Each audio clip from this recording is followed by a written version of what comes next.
सुप्रभात बच्चों। आज की तासिका में हम देखेंगे हमारा जो 20वां लेसन है जिसका नाम है नेताजी सुभाष चंद्र बोस। इस लेसन के सवाल जवाब। तो चलिए बच्चों शुरू करते हैं। नेताजी सुभाष चंद्र बोस इस लेसन के सवाल जवाब लिखना। ओके, तो जब सभी बच्चे अपने अपनी जो हिंदी की किताबें हैं वो ऊपर निकाल कर रखे और मेरे साथ ही आप क्या करेंगे, इसके सवाल जवाब देखेंगे। तो चलिए मैं पहला ये सवाल जो है पढ़ती हूँ, ध्यान से सुनिए। नीचे दिए गए प्रश्नों के उत्तर लिखिए। नीचे दिए गए प्रश्नों के उत्तर लिखिए। उसमें से पहला सवाल है, नेताजी का पूरा नाम क्या है? नेताजी का पूरा नाम क्या है? तो आपको वहाँ पर लिखना है। मैंने यहाँ पर शॉर्ट में आंसर लिखे हैं, आपको फुल सेंटेंस में आपके अपनी नोटबुक में या बुक में लिखना है। नेताजी का पूरा नाम नेताजी सुभाष चंद्र बोस है। क्या है नेताजी का पूरा नाम? नेताजी सुभाष चंद्र बोस। तो इस प्रकार आपको लिखना है। उसके बाद देखेंगे अगला सवाल जो है, नेताजी का जन्म दिवस किस दिनांक को होता है? नेताजी का जन्म दिवस किस दिनांक को होता है? तो वो होगा 23 जनवरी। 23 जनवरी। तो आपको ऐसे लिखना है बच्चों, नेताजी का जन्म दिवस 23 जनवरी इस दिनांक को होता है या 23 जनवरी को होता है। ऐसे लिखेंगे तो भी कोई दिक्कत नहीं होगी। उसके बाद देखेंगे अगला सवाल जो है, नेताजी ने कौन सी फौज बनाई? नेताजी ने कौन सी फौज बनाई? उस फौज का नाम आपको लिखना है। तो यहाँ पर ऐसे लिखेंगे आप, नेताजी ने आज़ाद हिंद फौज बनाई। नेताजी ने आज़ाद हिंद फौज बनाई। इस प्रकार आपको इसके आंसर्स लिखने हैं बच्चों। ध्यान से देखिए और लिखिए। उसके बाद अगला सवाल है क्वेश्चन नंबर 4, जापान ने हार क्यों मान ली? जापान ने हार क्यों मान ली?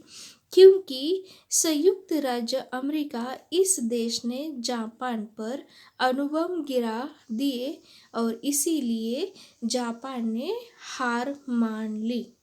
ओके, वहाँ के लोगों की हताहत हो गई, बहुत ही मजबूर लोग हो गए। अणुबम गिरने से उनका सब कुछ जो हो था वो ख़त्म हो गया और इसीलिए उन्होंने हार मान ली। किस राज्य ने उन पर अणुबम गिराए थे? संयुक्त राज्य अमेरिका। किस देश ने? संयुक्त राज्य अमेरिका। इस देश ने उन पर क्या किया? गिरा दिए थे, अणुबम गिरा दिए थे और इसीलिए उन्होंने हार मान ली थी। उसके बाद देखेंगे अगला सवाल, आज़ाद हिंद फौज ने किन से युद्ध किया? आज़ाद हिंद फौज ने किन से युद्ध किया? तो आज़ाद हिंद फौज ने अंग्रेज़ों से युद्ध किया। आज़ाद हिंद फौज ने अंग्रेज़ों से युद्ध किया। उसके बाद देखेंगे अगला और अंतिम सवाल, वो है अंग्रेज़ों की जीत क्यों हो गई? अंग्रेज़ों की जीत क्यों हो गई? क्योंकि जापान से मिलने वाली सहायता बंद हो गई और हथियारों के न होने के कारण अंग्रेज हारते हुए भी जीत गए। जो आज़ाद हिंद फौज थी उनको जो सहायता हथियार मिल रहे थे और पैसों की उनकी जो सहायता कर रहा था वो कौन सा देश था? जापान। और उनसे जो सहायता मिलने वाली वो बंद हो गई और इसीलिए शस्त्र साठा और उनकी जो उनके लिए जो लगने वाले पैसे थे वो आना वहाँ से बंद हो गया। इसीलिए अंग्रेज़ों की जीत हो गई। ओके, उसके बाद देखेंगे बच्चों अगला सवाल जो है, रिक्त स्थान भरिए। रिक्त स्थान भरिए। डॉट डॉट अंग्रेजों का मित्र देश था। डॉट डॉट अंग्रेजों का मित्र देश था। संयुक्त राज्य अमेरिका यह अंग्रेजों का मित्र देश था। ओके, ऐसे आपको लिखना है। उसके बाद देखेंगे अगला सवाल जो है, एक अंग्रेज बच्चे ने भारतीय बालक को डॉट डॉट गाली दी। एक अंग्रेज बच्चे ने एक भारतीय बालक को अकारण विदाउट एनी रीजन गाली दी, अकारण गाली दी। उसके बाद देखेंगे अगला सवाल जो है, नेताजी अंग्रेजी सरकार के डॉट डॉट विरोधी थे। कट्टर, कट्टर कैसे शब्द लिखा है देखिए, को आधा ठ फिर उसे दूसरा ट जोड़ा है और उसके बाद र लिखा है। तो इस प्रकार ये कट्टर शब्द आपको लिखना है। उसके बाद देखेंगे अगला सवाल जो है, सुभाष चंद्र डॉट डॉट का वेश बनाकर घर से निकल गए।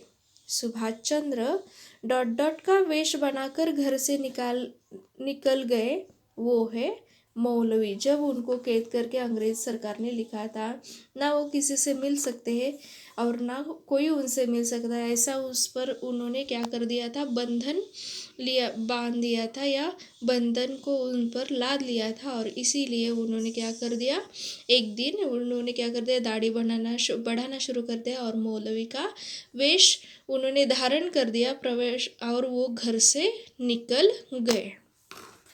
उसके बाद देखेंगे अगला सवाल जो है, नीचे लिखे वाक्यों के अर्थ लिखिए।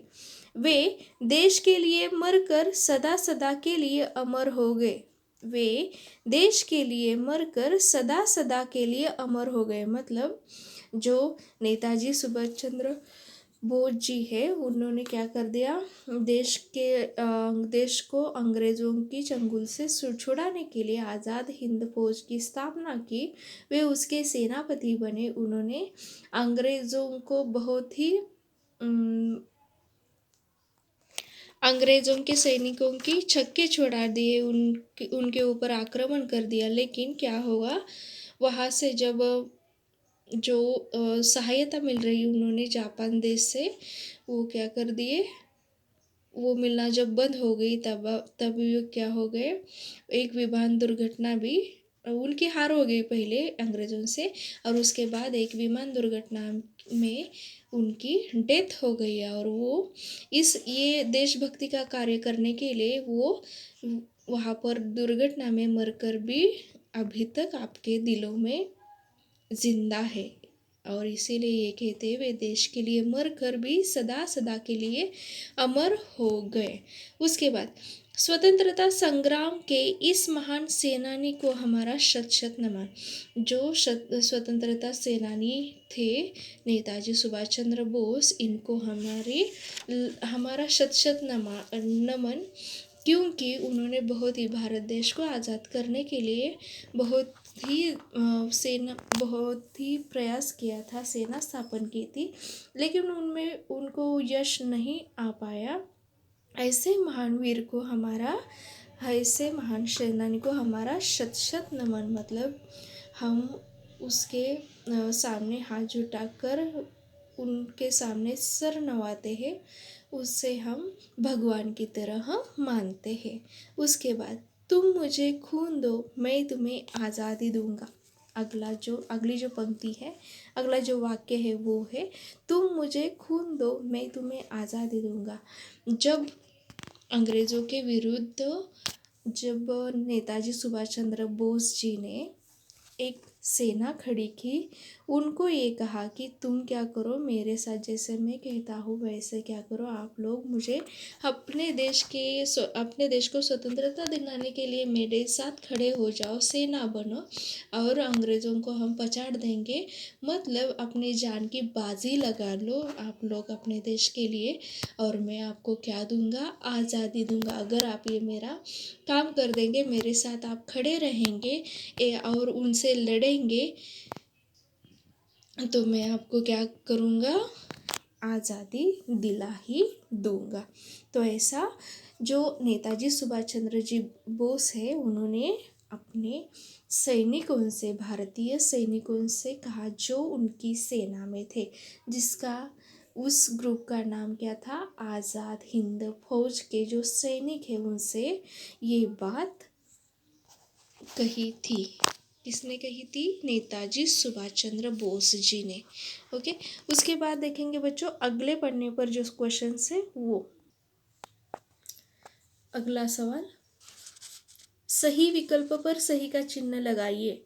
सही विकल्प पर सही का चिन्ह लगाइए। नेताजी ने क्या जय घोष किया? नेताजी ने क्या जय घोष किया? ऑप्शंस है जय हिंद, हे राम, हरे कृष्ण। तो जय हिंद का जय घोष नेताजी ने किया।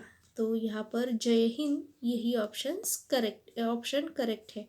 उसके बाद देखेंगे अगला सवाल, कौन सा देश आज़ाद हिंद फौज की आर्थिक रूप से सहायता कर रहा था? देश के नाम है, मतलब उसके ऑप्शन है संयुक्त राज्य अमेरिका, भारत, जापान। तो आज़ाद हिंद फौज की मदद करने वाला जो देश था, सहायता करने वाला जो देश था, वो था जापान। क्या था? कौन सा देश था? जापान। तो जापान के आगे आपको क्या करना है? सही का चिन्ह लगाना है। देखिए बच्चों, ये यहाँ तक हमारे जो क्वेश्चंस थे वो अभी ख़त्म हो गए। हम देखेंगे व्याकरण का भाग। तो देखिए व्याकरण का भाग, यहाँ पर आपको क्या करना है? विराम चिन्ह लगाने, मतलब जो यहाँ पर पंक्चुएशन मार्क्स है वो आपको यहाँ पर ऐसे ही बस सेंटेंस दिए गए हैं, आपको यहाँ पर विराम चिन्हों का सही इस्तेमाल करके, तो ये क्या करेंगे आप बुक में लिखेंगे, बुक में देखेंगे। बुक पहले तो ये लेसन आप पढ़ेंगे अच्छे से, और ये जो सेंटेंसेस है उसके आगे आप क्या करेंगे? विराम चिन्ह लगाइए। मतलब जहाँ पर क्वामा है वहाँ पर क्वामा देंगे, जहाँ पर आपको डबल इन्वर्टेड क्वामा दिख रहा है वो देंगे, जहाँ पर आपको एक्सक्लेमेटरी मार्क दिख रहा है वो देंगे। ये सब आप क्या करेंगे? ये जो सेंटेंसेस है वो पीछे लेसन में देखकर लिखेंगे, और थोड़े से अपने मन से भी लिखेंगे, ठीक है? अगर नहीं आए तो मुझे पूछ लेना, ठीक है? उसके तो पहला इसमें से सवाल मैं पढ़ती हूँ, सही सेंटेंस में पढ़ती हूँ। सुभाष चंद्र बोस ने कहा, तुम मुझे खून दो, मैं तुम्हें आज़ादी दूंगा। उसके बाद अगला है, पिताजी बाजार से खिलौने, मिठाइयाँ व कपड़े लाए। वाह कितना सुंदर दृश्य है। उसके बाद, पिताजी माता पिता की सेवा करना हमारा कर्तव्य है। तुम कहाँ जा रहे हो? तो इसके क्या करने हैं आपको? विराम चिन्ह आपको यूज करके वहां पर लिखना है। वाह के आगे क्या आएगा? देखिए वाह के आगे इधर आएगा एक्सक्लेमेटरी मार्क। वाह, तुम कहाँ जा रहे हो? ये क्वेश्चन है तो यहाँ पर क्या आएगा? Question mark.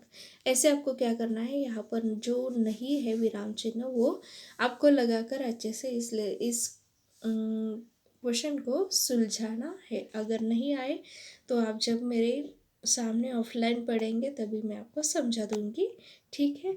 उसके और इसके साथ ही हम इस लेसन को यहीं पर ख़त्म करते हैं, ठीक है? धन्यवाद।